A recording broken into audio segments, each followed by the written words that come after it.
9 ఏళ్ళు జైలు జీవితాన్ని ఇలా గడిపారు. వారి అనుభవాలు కొనే ప్రయత్నం ఈ మీట్ ది ప్రెస్ ద్వారా చేయబోతున్నాం. వారికి మరొకసారి నేను స్వాగతం పలుకుతూ ఈ మీట్ ద ప్రెస్ కార్యక్రమానికి మోడరేటర్గా మార్గదర్శకులు, ప్రజాస్వామికవాది, మానవ హక్కుల పరిరక్షణ కోసం ఏళ్ల తరబడి పోరాడుతున్న ప్రొఫెసర్ హరగోపాల్ సార్ను వేదిక మీదకి ఆహ్వానిస్తున్నాను. కార్యక్రమానికి మోడరేటర్గా వ్యవహరిస్తున్నటువంటి హరగోపాల్ సార్ ముందుగా ఒక 10 నిమిషాలు ఈ కార్యక్రమం మీట్ ద ప్రెస్ ఇంట్రడక్షన్ ఇస్తారు. తెలంగాణ వర్కింగ్ జర్నలిస్ట్ యూనియన్ నిర్వహిస్తున్న ఈ సాయిబాబాతో మన తెలుగు మీడియా, తెలంగాణ మీడియా ఒక సంభాషణ. ఆయన అనుభవము, ఆయన విశ్వాసాలు, దేని కొరకు ఈ నిర్బంధాన్ని ఆయన అనుభవించవలసి వచ్చింది, ఎదుర్కోవాల్సి వచ్చింది. అలాగే మన దేశంలో ఉండే జైళ్లకు ఉండేటువంటి ప్రధానమైనటువంటి లక్ష్యము, ఒక మనిషి తప్పు చేస్తే జైలు సంస్కరించి ఆ మనిషిని మళ్ళీ సమాజంలోకి పంపించాలి అనేది. సాయిబాబా నేరం చేయలేదు, ఆయన కొన్ని రాజకీయ విశ్వాసాలని అంతే. కానీ అటువంటి జైళ్ళు వాళ్ళ నరక కూపాలుగా మారి అసలు జైలుకు ఉండేటువంటి దాని ప్రధాన లక్ష్యమే ఇవాళ వాళ్ళు మర్చిపోయారు. సాయిబాబా జైల్లో ఉన్నప్పుడు కానీ ఎవరెవరో అన్ని జైలర్స్తో మాట్లాడడం జరిగింది. అంత బాగానే ఉందంటారు, ఫుడ్ బాగానే ఉంది, హాస్పిటల్ ఉంది, డాక్టర్స్ ఉన్నారు, సరిగ్గా చూసుకుంటున్నాం, వాళ్ళ ఆరోగ్యం చాలా బాగుందని అనడం తప్పించి వాళ్ళు చేసినటువంటి ఏమీ అసలు ఒక్క సంస్కరణ కానీ వీళ్ళను సరిగా ట్రీట్ చేయడం కానీ జరగలేదు. అది స్టాన్ స్వామి విషయంలో మనది చూసాం. చివరికి మహారాష్ట్ర గవర్నర్ విద్యాసాగర్ రావు గారిని 2 సార్లు కలిస్తే నా ముందరే ఆయన హోమ్ సెక్రటరీతో మాట్లాడాడు. సాయిబాబా గారి విషయంలో ఆయన ఉండేటువంటి శారీరకమైనటువంటి ఇబ్బందుల వలన కొంత జాగ్రత్తగా చూసుకోండి అని కూడా ఆయన చెప్పడం జరిగింది. కానీ వాళ్ళు చేసింది ఏం లేదు. ఇక్కడ ప్రధానంగా 2 అంశాలు. ఒకటి, మనుషులకి రాజకీయ విశ్వాసాలు ఉండొచ్చునా లేదా. విరాహత్ చెప్తూ ఈ ప్రెస్ క్లబ్బు భావ ప్రకటన స్వేచ్ఛకి ఒక కేంద్రంగా ఉంటుందని, ఎలాంటి భావాలైనా చెప్పేటువంటి అవకాశం ఇక్కడ ఉంటుందని ఒక మాట చెప్పారు. రాజ్యాంగంలోనే భావ ప్రకటన స్వేచ్ఛ ఉంది. ఎలాంటి భావాలైనా సమాజంలో ఒక విశ్వాసం ఒక సమయంలో అది ప్రజలకు అంగీకారం కాకపోవచ్చు. అది సోక్రటీస్ దగ్గర నుంచి కూడా great scientist Galileo, Copernicus, Bruno వాళ్ళందరూ కూడా తీవ్రమైనటువంటి నిర్బంధాన్ని ఎదుర్కోవాల్సి ఉంది. కానీ ఇవాళ వాళ్ళందరూ మనకు ఆరాధ్యులైపోయారు. ఇవాళ సోక్రటీసు మనకంత ఒక ఇన్స్పిరేషన్గా మిగిలాడు. అప్పుడు ఎథెన్స్లో ఆయన భావాలకు అంగీకారం లేకపోవచ్చు, తర్వాత తరాలకు ఆ భావాల యొక్క రెలవెన్స్ ఉండొచ్చు. కనుక భావ ప్రకటన స్వేచ్ఛ అనేది మానవ నాగరికత అభివృద్ధికి పనికొస్తుంది. ఇవాళ పాలకులకు కొన్ని భావాల మీద, కానీ రాజ్యాంగం చెప్పమంటే ఎలాంటి భావాలకైనా ఒక ఫ్రీడమ్ ఆఫ్ స్పీచ్, మనిషికి విశ్వాసాలు ఉండడమే నేరం కాదు.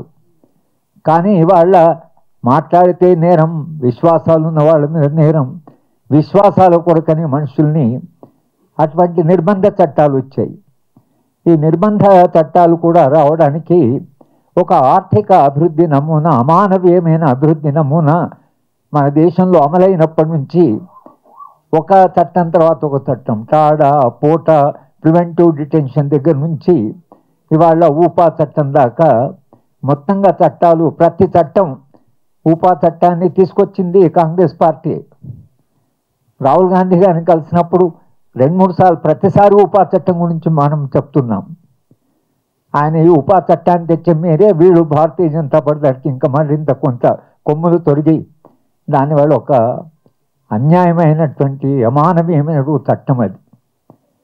ఇవాళ చర్చలో ప్రధానంగా చర్చించవలసింది ఈ ఊపా చట్టాన్ని ఎట్లా ఉపయోగిస్తున్నారు. దేశంలో జరిగిన మొత్తం ఊపా చట్టం కింద జరిగిన అరెస్టులో 3% ముమ్మాంతికి మాత్రమే శిక్ష పడింది. 2.5%, అంటే 97% మంది వాళ్ళు ఆ చట్టం నేరంలోకి పరిధిలోకి రారు. వాళ్ళందరూ జైల్లో ఉన్నారు. ఎందుకు పెట్టారు జైల్లో? ఇవాళ సాయిబాబా గారిని ఆయన 9-10 ఏళ్ళు, అది కూడా అండాసెల్, ఆయన అనుభవించిన సాధారణమైనటువంటి శిక్ష కాదు, అసాధారణమైనటువంటి అమానవీయమైనటువంటి శిక్షణ ఆయనకి ఇచ్చారు.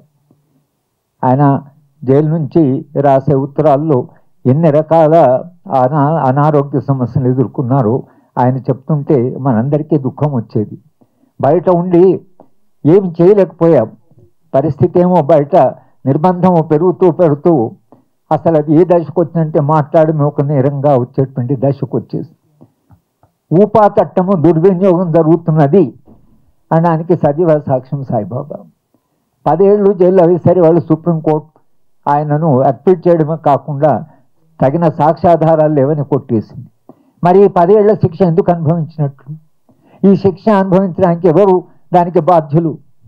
ఎందుకు అసలు 10 ఏళ్ళు ఆయన శిక్షను అనుభవించినట్లు అనే ఒక ప్రాథమికమైన ప్రశ్న ఇవాళ సమాజం అడగవలసింది. ఇలాంటి చట్టాలు ఏవైతున్నాయో ఇవి రాజ్యాంగానికి అంగీకారం కాకూడదు. ఇలాంటి చట్టాలని పూర్తిగా రద్దు చేయాలి అనేటువంటిది సమాజం నుంచి రావాల్సిన ఒక ప్రధానమైన డిమాండ్. ఎట్లయితే టాడా పోటా చట్టాలని రద్దు చేయించగలిగామో అలాగే ఊపా చట్టాన్ని ఎత్తివేసేదాకా సమాజంలో ఒక పెద్ద ఎత్తున ఉద్యమం జరగవలసిన అవసరం ఉంది. సాయిబాబా అనుభవము, సాయిబాబా అనుభవించిన శిక్ష ఊపా చట్ట దుర్వినియోగానికి ఒక సజీవ సాక్ష్యం.